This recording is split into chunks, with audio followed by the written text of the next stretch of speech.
जीवन को पलटाने वाली एक अद्भुत कहानी पार्ट 2। विधि आयोग को झूठी कसम के बारे में ज्ञापन। 31 जुलाई 1962 को दैनिक हिंदुस्तान टाइम में यह समाचार प्रकाशित हुआ कि लॉ कमीशन सन 1873 से चले आ रहे न्यायालयों में शपथ देने संबंधी कानून इंडियन ओथ एक्ट 1873 में संशोधन करना चाहता है। इस समाचार में आयोग ने इस विषय में दिलचस्पी रखने वाले लोगों से प्रार्थना की थी कि यदि वे कोई सुझाव देना चाहें तो वे अमुक तिथि तक प्रेषित कर सकते हैं।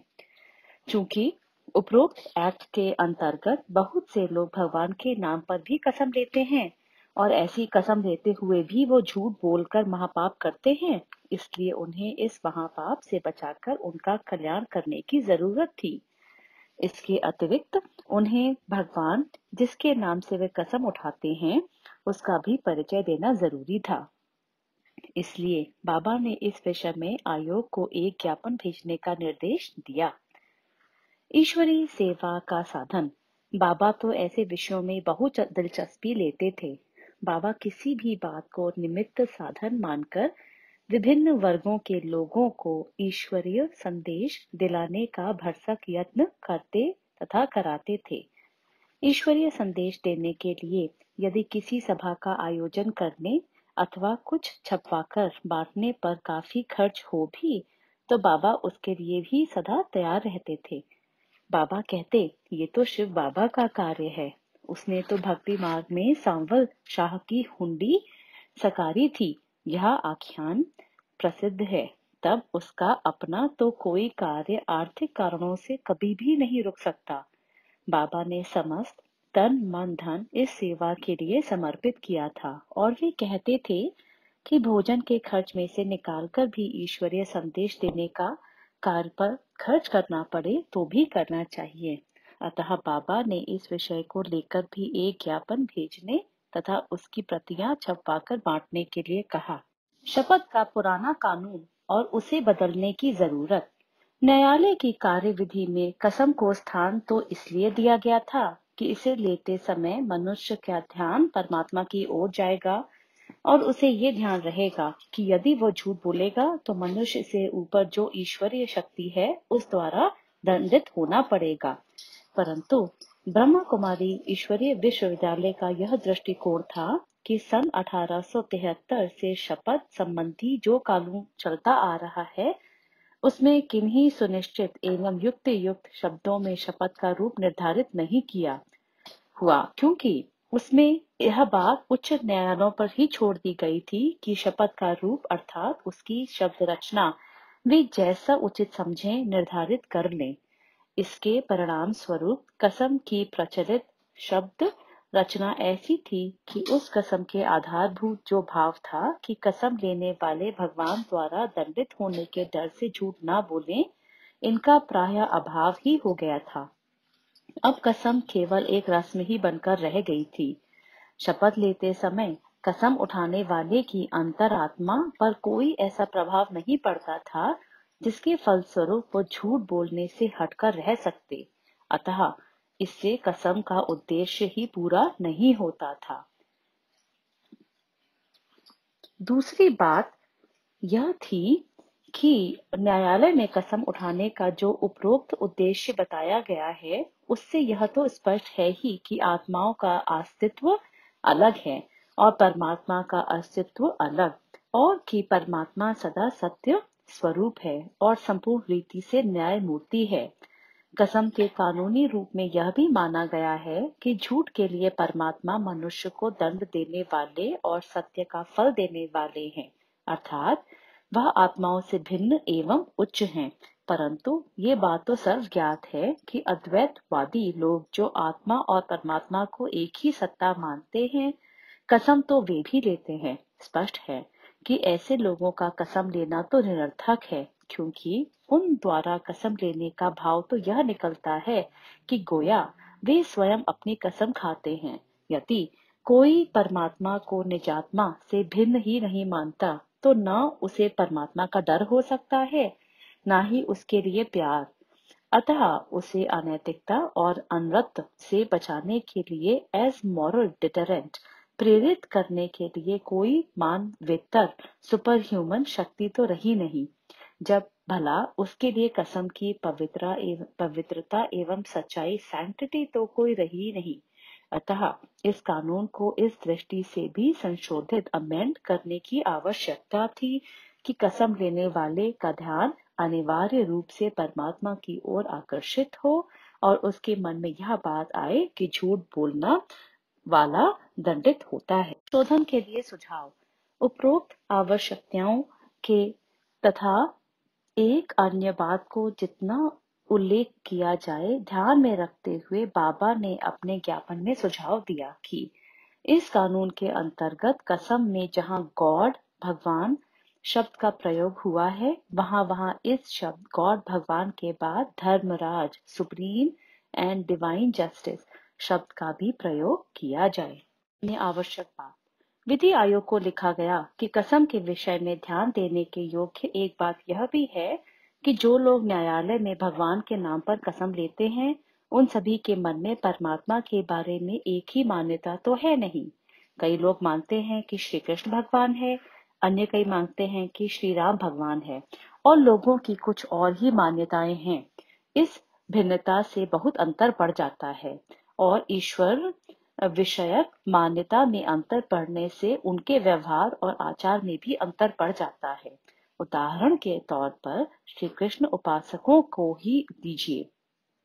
उनमें से प्रायः लोगों का विश्वास है कि श्री कृष्ण मक्खन चुराया करते थे और जब उनके पड़ोसी उन पर चोरी का आरोप लगाते थे तो वे उससे इनकार कर देते थे।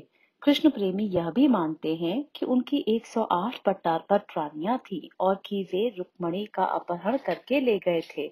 उन्होंने गोपियों के स्नान करने समय वस्त्र चुरा लिए थे। श्री कृष्ण संबंधी आख्यानों में तो ऐसा भी लिखा है कि अर्जुन की अंतरात्मा कॉन्शियस के विरुद्ध श्री कृष्ण ने अर्जुन को कौरवों के विरुद्ध हिंसा युक्त युद्ध करने के लिए राय दी थी और द्रोणाचार्यों की मृत्यु के निमित्त युधिष्ठिर को झूठ बोलने के लिए सुझाव दिया था। श्री कृष्ण की जीवन कहानी में इस प्रकार के और भी बहुत सारे वृत्तांत प्रायः बताए जाते हैं और लोग उन वृत्तांतों को अलौकिक तथा दिव्य मानते हैं तथा उनसे प्रेरणा पाने की इच्छा करते हैं। उन सब का उल्लेख किए बिना ही उपरोक्त से इतना तो स्पष्ट है ही कि इन आख्यानों में विश्वास करने वाले तथा इन्हें दिव्य चरित्र मानने वाले स्वयं भी तो झूठ बोल सकते हैं, दूसरों को किसी हिंसात्मक कार्य के लिए अबेटमेंट भी दे सकते हैं, उनके अनेक नारियों से इलेजिटिमेट रिलेशनशिप भी कायम कर सकते हैं तथा चोरी और अन्य असामाजिक आदतों में भी मन लगा सकते हैं, क्योंकि उनके मन में यह विचार आ सकता है कि जबकि श्री कृष्ण जैसे महापुरुष ऐसा कर सकते थे, तब जबकि वे तो सामान्य एवं पतित मनुष्य हैं, उनसे तो ऐसे कार्य हो जाना कोई अनहोनी बात नहीं। अब जो इस विचारधारा के लोग हैं, वे न्यायालय की रस्म के तौर पर अथवा लोगों पर अपनी सच्चाई का प्रभाव डालने के लिए भगवान के नाम पर कसम तो लेंगे, परंतु कसम लेते समय वे सत्य बोलने के लिए अपने ऊपर कोई मॉरल ऑब्लिगेशन नहीं मानेंगे। दूसरा सुझाव। उपरोक्त बात का उल्लेख करते हुए विधि आयोग को लिखा गया कि जहां एक ओर इस बात की आवश्यकता है कि श्री कृष्ण संबंधी ग्रंथ में से ऐसे आख्यानों को निकालने का यत्न किया जाए जो कि पवित्र एवं सर्वगुण संपन्न देवता श्री कृष्ण पर मिथ्या आरोप है, वहां यह भी किया जाए कि परमात्मा शब्द के पहले निराकार इनकॉर्पोरियल शब्द जोड़ दिया जाए, क्योंकि पहले यह जो कहा जा चुका है कि भगवान झूठ के लिए दंडित और सत्य के लिए सुख देने वाले हैं, यह कथन तो निराकार इनकॉर्पोरियल परम आत्मा पर न कि किसी देवता पर चरितार्थ होता है, और निराकार परमात्मा में सब धर्मावलंबियों की आस्था भी है। और विशेष बात यह है कि निराकार परमात्मा पर चरित्रहीनता का कोई भी आरोप नहीं लगाया जा सकता। तीसरा सुझाव। कानून में सच्चे बयान ट्रू स्टेटमेंट के बारे में एक आधारभूत मान्यता यह है कि बयान देने वाले को इस बयान में प्रयुक्त शब्द और उनके भाव एवं परिणाम प्रॉपर और इम्प्लीकेशन मालूम होने चाहिए।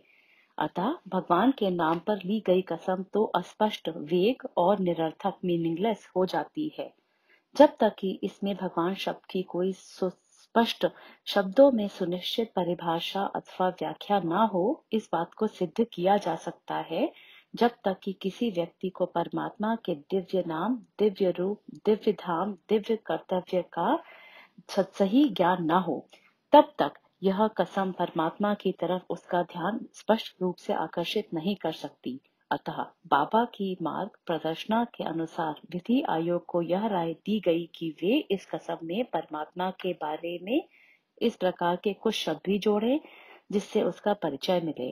इस विषय पर आयोग को लिखे गए ज्ञापन में यह स्पष्ट करके बताया गया कि कैसे परमात्मा के ज्योति बिंदु रूप की पहले सभी धर्मों में मान्यता रही है। ये स्पष्टीकरण देने के बाद आयोग को निम्न प्रकार की कसम सुझाई गई। कसम। मैं त्रिमूर्ति गीता ज्ञानदाता धर्मराज ज्योति बिंदु परमात्मा शिव के नाम से कसम खाकर कहता हूँ कि मैं सच बोलूंगा और पूर्णतः सच बोलूंगा, जिसमें रत्ती भर भी झूठ नहीं होगा।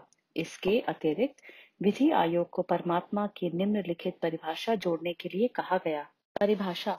इस कानून में जहाँ कभी भी परमात्मा शब्द का प्रयोग हुआ है, वहाँ यह शब्द ज्ञान के सागर, प्रेम के सागर, शांति के सागर, आनंद के सागर, सर्वशक्तिमान सर्वशक्तिवान निराकार ज्योति बिंदु परमात्मा शिव का वाचक है, जो कि सर्व आत्माओं का परम पिता है, परम धाम का वासी है, गीता ज्ञान दाता है और झूठे को दंड तथा सच के लिए सुख देने वाला है।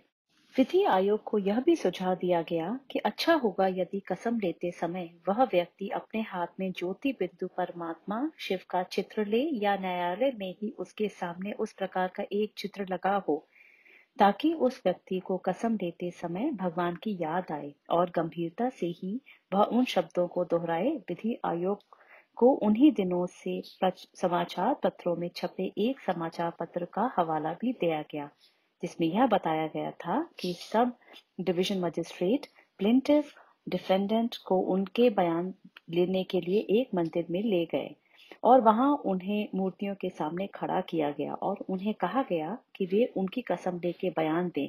छपे समाचार पत्र में बताया गया था कि मुकदमे में अभियोग के पक्ष और विपक्ष दोनों ओर के व्यक्तियों ने सच सच बोल दिया था, जबकि उससे पहले वे सच नहीं बोल रहे थे। के सेक्शन 8 संशोधन की जरूरत। विधि आयोग को यह भी लिखा गया कि इस एक्ट के सेक्शन 8 में ये बताया गया है कि न्यायालय मुद्दत और मुद्दई इलय दोनों को ऐसी प्रकार की कसम लेने के लिए कहें जैसे कि दोनों के धर्म में या दोनों की जाति में प्रचलित हो, परंतु जो न्याय और श्रेष्ठाचार के विरुद्ध ना हो। अब इस विषय में ध्यान देने योग्य बात यह है कि आज एक इस प्रकार की कसम बहुत ही प्रचलित है, जिसमें कहा जाता है कि मैं परमात्मा को हाजिर नाजिर मानते हुए कहती हूँ कि मैं बिल्कुल ही सच बोलूंगी, जिसमें कि जरा भी झूठ नहीं होगा। इस कसम में यह जो कहा गया है कि मैं परमात्मा को हाजिर नाजिर मानते हुए कसम से कहता हूँ, यह वाक्यांश तो सत्यता पर आधारित है ही नहीं, क्योंकि परमात्मा तो ज्योति स्वरूप है और ब्रह्मलोक का निवासी है, वह ओमनी प्रेजेंट है ही नहीं। अतः जबकि कसम स्वयं ही झूठी मान्यता पर आधारित है, तो कसम लेने वाला पूर्णतः सच बोलेगा, इसका भी क्या विश्वास है। इस बात पर विचार के लिए ज्ञापन में विधि आयोग के ध्यान के लिए कुछ ज्ञान बिंदुओं का उल्लेख किया गया और उन्हें कहा गया कि इस बात को प्रमाणित किया जा सकता है कि परमात्मा सर्वव्यापक सब जगह हाजिर नहीं है। सेक्शन 5 का संशोधन।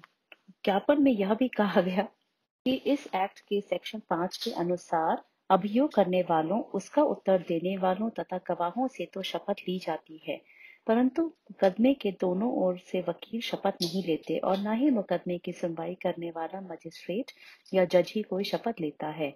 वास्तव में कानून की दृष्टि में तो सभी बराबर हैं, अतः उन्हें भी शपथ लेनी चाहिए ताकि उन्हें भी भगवान की याद आए और विशेषकर वकील लोग भी मुकदमे की पैरवी सत्यता पूर्वक करने को बाध्य हो जाएं और कभी काल में जज लोगों का मन भी विकार से प्रभावित न हो।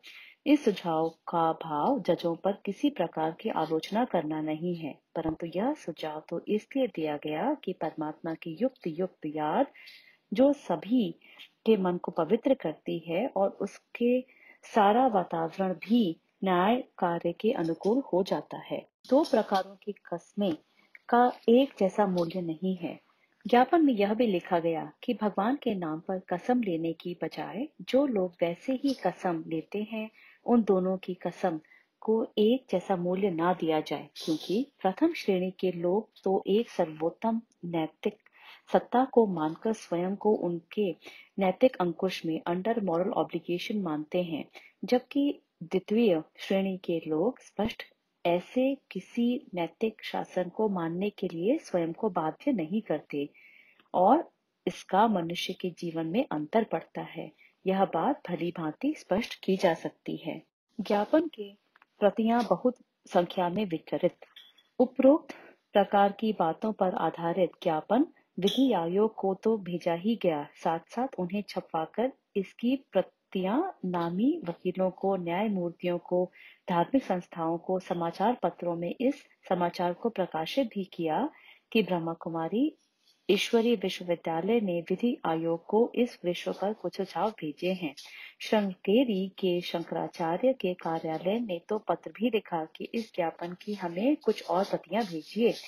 बहुत से प्रसिद्ध वकीलों ने इस बात की सराहना की कि यह ईश्वरीय विश्वविद्यालय इस प्रकार के विषयों के प्रति भी सतर्क रहता है तथा इसमें सक्रिय कार्य करता है। दिल्ली में हुए लॉ कॉन्फ्रेंस में जब इसे काफी संख्या में वकीलों को दिया गया तो उन्होंने इसे पसंद किया। इस पर विशेष महत्व की बात यह है कि बाबा ने बच्चों को किसी भी नुक्ते को लेकर ईश्वरीय संदेश देने की सेवा का तरीका सिखाया और विचार सागर मंथन करते रहने की विधि भी बताई।